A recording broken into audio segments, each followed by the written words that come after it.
Bom dia, boa tarde, boa noite, pessoal! Hoje nós vamos ter uma aula muito interessante sobre um assunto bem bacana. Bora lá?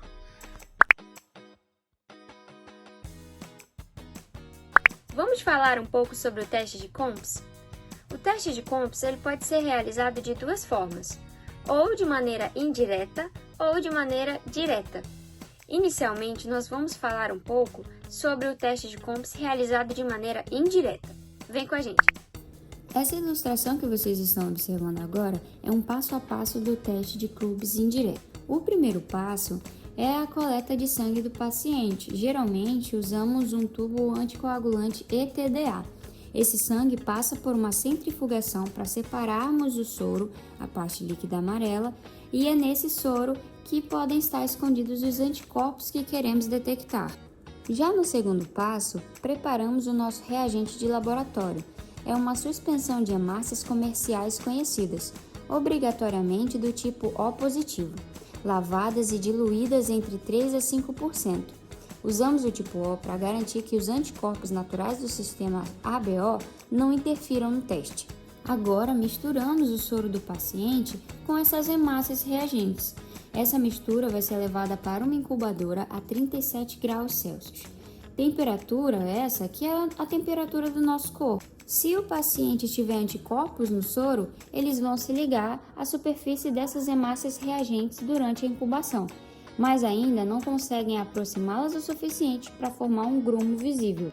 Depois do tempo de incubação, o tubo é lavado várias e várias vezes com soro fisiológico para eliminar qualquer anticorpo que tenha ficado solto e que não se ligou às hemácias. Após isso, adicionamos o segredo do teste. O qual é o segredo? É o soro antiglobulina humana. Esse soro funciona como uma ponte em que ele se liga aos anticorpos do paciente que já estavam presos nas hemácias, conectando uma hemácia à outra. Por fim, centrifugamos o tubo rapidamente para aproximar as células e fazermos a leitura visual. Nesse caso, teríamos dois resultados possíveis. A aglutinação, que seria o resultado positivo, onde as hemácias se uniriam formando grumos, parecem pequenas bolinhas, pontinhos vermelhos grudados, e isso iria significar que o soro do paciente contém anticorpos contra aquelas hemácias. Agora, se fosse no caso de não aglutinação, que é o caso negativo, as hemácias continuariam livres, lisas e dispersas. Isso significa que o soro do paciente não iria conter nenhum anticorpo detectável contra as hemácias reagentes. Agora, a gente vai explicar para vocês sobre o teste de Coombs direto. Vamos falar agora do teste de Coombs direto. Ele vai passar por 4 etapas, que está sendo projetada na tela de vocês. A primeira etapa é a coleta de amostragem. É o procedimento em que um profissional da saúde coleta o sangue do paciente para a realização do teste.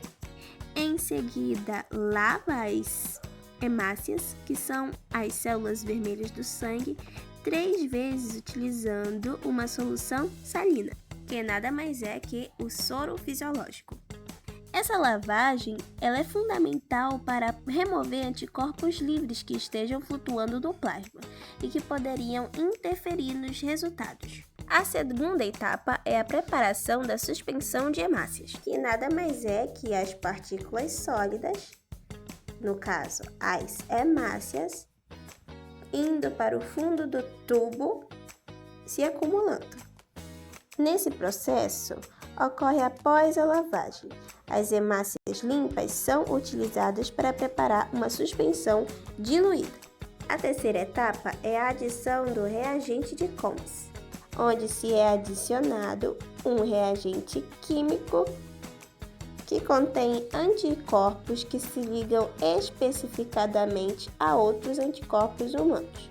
Se as hemácias do paciente já estiverem recobertas por anticorpos autoimunes, o reagente químico vai funcionar como uma ponte, ligando-se a eles e conectando as hemácias umas às outras.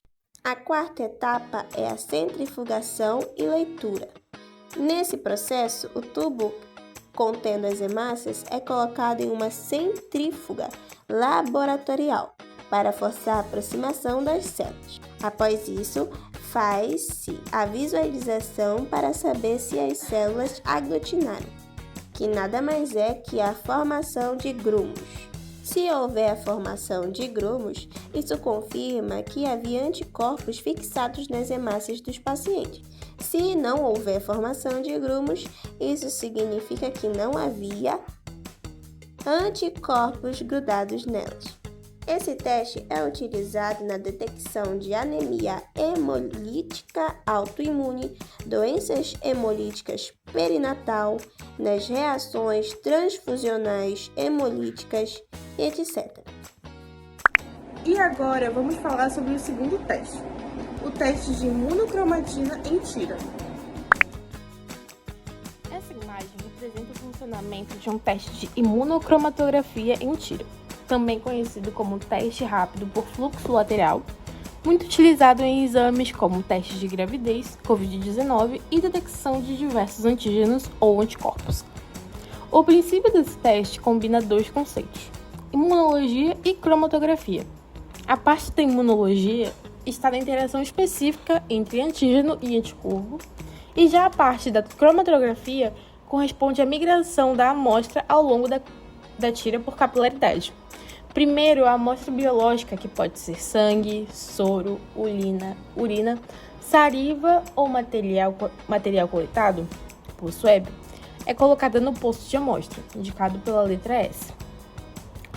Por isso, essa amostra começa a migrar pela tira devido à capilaridade, que é a capacidade de um líquido de se deslocar espontaneamente por materiais porosos sem necessidade de uma força extrema. Ao avançar pela tira, a amostra encontra a chamada almofada de conjugado, que contém anticorpos marcados com partículas coloridas, como o ouro coloidal, e esses anticorpos atuam como detectores.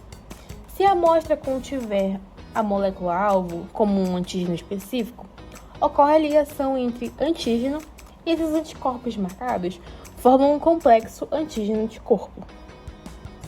Esse complexo continua migrando até alcançar a linha de teste, identificada pela letra T. Nessa região, existem anticorpos fixados na membrana que reconhecem e capturam o complexo. Quando isso acontece, as partículas coloridas se acumulam e formam uma linha visível. Se a linha T aparecer, significa que o alvo pesquisado foi detectado. Após essa etapa, o líquido continua migrando até a linha de controle, identificada pela letra C, e essa linha ela é fundamental, pois confirma que o teste funcionou corretamente, ou seja, que a amostra percorreu toda a tira e que os reagentes estavam ativos. Na interpretação dos resultados. Quando aparecem duas linhas C e T, o resultado é positivo. Quando aparece apenas a linha C, o resultado é negativo. E se a linha C não aparecer, o teste é considerado inválido e deve ser repetido. Por fim, a estrutura da tira é confirmada por 4 partes principais: a almofada de amostra, a almofada de conjugado, a membrana nitrocelulose, onde ficam as linhas C e T, e a almofada absorvente, responsável por manter o fluxo do líquido até o final.